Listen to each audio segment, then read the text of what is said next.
1.5 माह बाद नाजरीन दुनिया तब्दील हो गई है और अब दुनिया किसी और नजर से देख भी रही है और सोच भी रही है। जी हाँ, मेरा इशारा जो है वो पाकिस्तान और ईरान की फतह के बाद की सूरत हाल पर है कि 8 मई से लेके 24 जून तक जो कुछ हुआ है और जिस तरह से पाकिस्तान ने फतह हासिल की और जिस तरह से ईरान ने पिछाड़ा अमेरिका और इसराइल को, उसके बाद दुनिया बिल्कुल तब्दील हो गई है। मिडिल ईस्ट में कुछ और सोचा जा रहा है, यूरोप किसी और अंदाज से देख रहा है, इसी तरह से अमेरिका और अफ्रीका तक चीजें जो हैं वो तब्दील होती हुई नजर आ रही हैं। जो एक बयानिया बनाया गया था भारत की तरफ से कि वो इस खित्ते का चौकीदार है, उस चौकीदारी को पाकिस्तान ने जिस तरह से पाश किया वो दुनिया के सामने है। दुनिया उस पर हैरान हुई कि जिस तरह से पाकिस्तान ने रिएक्ट किया था, जवाब दिया था उस जारियत का जो पाकिस्तान पर मुसल्लत करने की कोशिश की गई थी, जो खौफ तारी करने की कोशिश की गई थी, उसको पिछाड़ दिया है पाकिस्तान ने। अब मोदी का वो बयानिया पिट चुका है कि सिर्फ और सिर्फ बात होगी तो आजाद कश्मीर पर होगी, मकबूजा कश्मीर पर नहीं होगी, बल्कि अब दुनिया ये मानने पर मजबूर हो गई है कि जो कुछ मकबूजा कश्मीर में किया जा रहा है उसके ऊपर न सिर्फ सवाल उठाए जाएं बल्कि इस मसले को हल किया जाए। अगर दुनिया पायदार अमन चाहती है, अगर वो चाहती है कि खित्ते में जो एटमी जंग का खतरा है वो मुकम्मल तौर पर टल जाए, तो फिर ये मसला हल करना नागुज़ीर होगा। तो जो आने वाले साल हैं इस हवाले से बहुत अहम है। दूसरा है ये ईरान का मामला कि ईरान ने जिस तरह से रिएक्ट किया है, जिस तरह से जारियत का मुकाबला किया है इसराइल का और अमेरिका का, उसने भी दुनिया को हैरान और परेशान कर दिया कि किस तरह से 45 साल की पाबंदियों के बावजूद ईरान ने ऐसा कारीवार किया कि ट्रंप साहब को सरेंडर करना पड़ गया। जी हां, मैं सरेंडर का लफ्ज इसलिए इस्तेमाल कर रहा हूं कि ये ईरान की तरफ से नहीं कहा गया था कि अब जंग बंद कर दी जाए, बल्कि ये ऐलान ट्रंप ने किया कि अब जंग नहीं होगी और मैं इसराइल और ईरान को कह रहा हूं कि जंग बंद कर दें। जिसके बाद ईरान ने दोबारा हमला किया, इसराइल की तरफ से करज और दीगर इलाकों पर जारियत करने की कोशिश की गई जिसे रोका गया। उसके बाद एक जोरदार जो है वो हमला ईरान की तरफ से हुआ और इब्तदाई तौर पर उसमें 12 इसराइली मारे गए और दर्जनों जख्मी हो गए। और उसके बाद फिर जो है ट्रंप की तरफ से स्टेटमेंट आया कि मैं गुस्से में हूं, ईरान पर गुस्से में हूं और इसराइल पर उससे ज्यादा गुस्से में हूं क्योंकि इसराइल ने बात नहीं मानी। ईरान ने यह कहा है कि हम जंग नहीं रोक रहे बल्कि हमले रोक रहे हैं। अगर अमेरिका या इसराइल की तरफ से दोबारा इस तरह की कोशिश की गई तो फिर उसका भरपूर जवाब दिया जाएगा और हम अपने हक दिफा का हक न सिर्फ महफूज रखते हैं बल्कि हमने दुनिया को दिखा दिया है कि ईरान का जो दिफा है वो मजबूत हाथों में है और भरपूर तरीके से जवाब भी दे सकता है। ईरान ने कोशिश की कि इस सूरत हाल को ज्यादा न बढ़ने दिया जाए। उसके जो हमलों का टारगेट था वो इसराइल था। मीलों दूर इसराइल के ऊपर अटैक करना बहुत मुश्किल काम था कि उसके दरमियान इराक था, जॉर्डन था, शाम था, दीगर ममालिक जो है उससे असरअंदाज हो सकते थे। लेकिन ईरान ने बहुत समझदारी के साथ, बहुत तदब्बुर के साथ ये फैसला किया कि टारगेट बनाया जाएगा तो सिर्फ और सिर्फ इसराइल को बनाया जाएगा। तेल अबीब होगा, हैफा होगा, नवातिम होगा, बेर सबा होगा, ये वो इलाके होंगे जिन्हें निशाना बनाया जाएगा। जो कल ईरान ने हमला किया है बेर सबा पर, वो एक गैर मामूली हमला है कि वो लुबनान की तरफ का इलाका है जहां पर हमला किया गया ताकि हिजबुल्लाह को जो डैमेज किया गया उसका बदला भी लिया जाए। दूसरी तरफ यरूशलेम की तरफ हमला करके फलस्तीनियों का बदला भी जो है वो ईरान ने लिया है।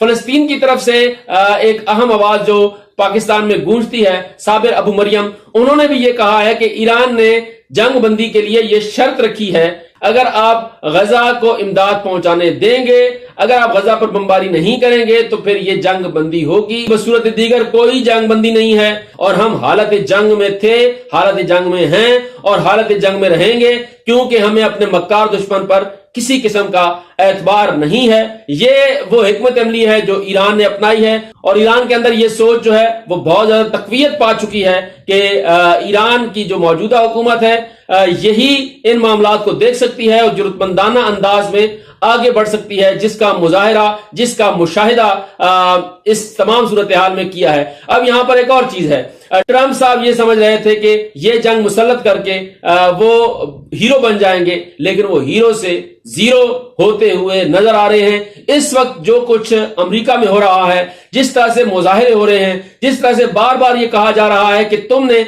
10 साल तक ये बयानिया अपनाया कि हम पराई जंगों में शामिल नहीं होंगे, तो फिर کیوں اب دوبارہ جو ہے تم جنگ میں شامل ہوئے ہو اور کیوں شامل کرنا چاہتے ہو؟ یہ وہ پریشر ہے. ایک طرف پریشر ایران کا تھا کہ جس نے بھرپور جواب دیا ہے، دوسری طرف پریشر جو ہے اس کی عوام کا تھا کہ تم ایک طرف یہ کہتے تھے کہ عراق جنگ ہماری غلطی تھی، بش کی غلطی تھی، مسلسل تنقید کا نشانہ بناتے رہے، لیکن پھر تم اسرائیل کے کہنے پر ایک اور جنگ میں کود گئے ہو. امریکہ کے کروڑوں ڈالر جو ہے تم ڈبو رہے ہو. پہلے ہی امریکہ جو ہے وہ قرضوں تھلے دبا ہوا ہے. اب ہم مزید کوئی جنگ نہیں چاہتے. تو بڑے بڑے مظاہرے ہو رہے ہیں. یہ دو وجوہات تھیں جس کی وجہ سے ٹرمپ کو جو ہے اعلان کرنا پڑا اپنے سرنڈر کا اور کہا کہ جنگ بند کر رہے ہیں. اور ایران نے یہ کہا ہے کہ جب ہمارا دشمن جنگ پر اب تیار نہیں ہے تو ہم بھی حملے روک رہے ہیں، لیکن اگر دوبارہ جارحیت کی کوشش کی گئی تو پھر اس کا مزید اور بھرپور جواب جو ہے وہ دیا جائے گا. جیسے دنیا اب حیران ہوئی ہے تو پھر دنیا پریشان ہوگی. یہ واضح اور دو ٹوک پیغام. تو میں جیسے اپنے ابتدائی میں یہ کہہ رہا تھا کہ 1.5 ماہ بعد دنیا جو ہے وہ تبدیل ہو چکی ہے. 8 مئی سے سلسلہ شروع ہوتا ہے اور 10 مئی کو پاکستان کی طرف سے جو بھرپور جواب دیا جاتا ہے، اس کے بعد اس پورے خطے میں، جنوبی ایشیا میں جو دھاک بیٹھانے کی کوشش کی گئی وہ جھاگ کی طرح بیٹھ گئی بھارت کی. اور پاکستان کے حوالے سے ایک مرتبہ پھر سارک ممالک ہوں، چین ہو، روس ہو، ایشیائی ریاستیں ہوں، مڈل ایسٹ ہو، تمام جگہوں پر جو ہے وہ پاکستان کا طوطی اس وقت بول رہا ہے. دوسری طرف ایران ہے کہ ایران نے جس طرح سے بدلہ لیا ہے اس کا بھی کوئی متبادل نہیں ہے. کسی میں ہمت نہیں تھی کہ وہ اسرائیل کا نام جو ہے برے لفظوں سے لے. صرف اور صرف مذمتی بیانات جاری کیے جاتے تھے، لیکن ایران نے واضح اور دو ٹوک الفاظ میں نہ صرف موقف لیا فلسطین کا، بلکہ جب مشکل پڑی تو فلسطینیوں کی مدد بھی کی، چاہے وہ حماس کی صورت میں ہو، چاہے وہ حزب اللہ کی صورت میں ہو، چاہے وہ کسی اور صورت میں ہو، چاہے امداد کی صورت میں ہو. اور جب اسرائیل نے دھمکی دی اور اس نے جارحیت کی کوشش کی تو اسے بھرپور جواب بھی دیا گیا. اس کے بعد اب مڈل ایسٹ میں یہ سوچ پنپ رہی ہے. مختلف تجزیہ کار یہ کہہ رہے ہیں کہ جو مڈل ایسٹ کی نئی نسل ہے وہ یہ سوچنے پر مجبور ہو گئی ہے کہ اگر کم ترین نقصان کے ساتھ ایک بڑا فائدہ لیا جا سکتا ہے، ایک غیر معمولی فائدہ لیا جا سکتا ہے، تو پھر اپنی خود مختاری پر سمجھوتا نہیں کرنا چاہیے.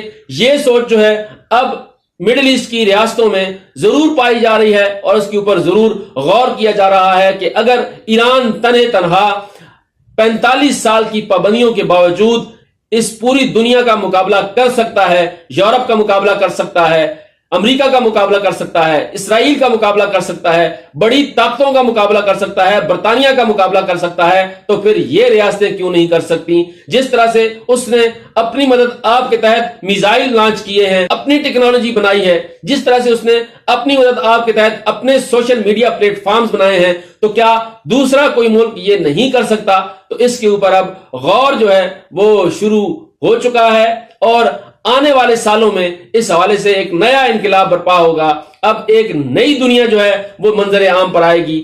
اب جو تسلط قائم کرنے کی کوشش کی جا رہی تھی جنوبی ایشیا میں بھارت کا، وہ پاش ہو چکا ہے، اور جو تھانے داری قائم کرنے کی کوشش کی جا رہی تھی اسرائیل کی صورت میں، امریکہ کی، اس کو بھی چکنا چور ایران نے کر دیا ہے. یہاں پر ایک اہم بات وہ یہ ہے کہ اب پاکستان کو بھی اور ایران کو بھی اپنی داخلی صورتحال کے اوپر بھی توجہ دینی ہوگی، اپنی معاشی صورتحال کے اوپر بھی توجہ دینی ہوگی، اور نئی منڈیاں بھی تلاش کرنی ہوں گی، کیونکہ معاشی طور پر مضبوط ہونا، داخلی طور پر مضبوط ہونا بھی دفاعی لحاظ سے انتہائی اہمیت کا حامل ہے.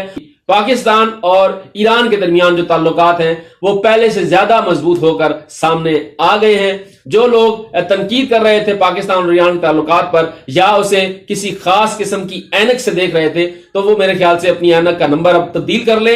پاکستان اور ایران کو مسلکی انداز میں دیکھنے کا جو سلسلہ ہے اسے ترک کرنا چاہیے. صرف اور صرف مذہبی رنگ جو ہے وہ نہیں دینا چاہیے. یہ خطے کے بہترین مفاد کی صورتحال ہے کہ پاکستان اور ایران کا اکٹھے ہونا بہت ضروری ہے. اور اگر پاکستان اور ایران اور چائنا، ترکیہ اور رشیا یہ اگر اکٹھے ہو جائیں اور افغانستان، تو پھر ایک نئی دنیا ہوگی، پھر ایک نیا انداز ہوگا، اور پھر اس انداز کا مقابلہ شاید کوئی نہیں کر سکے گا.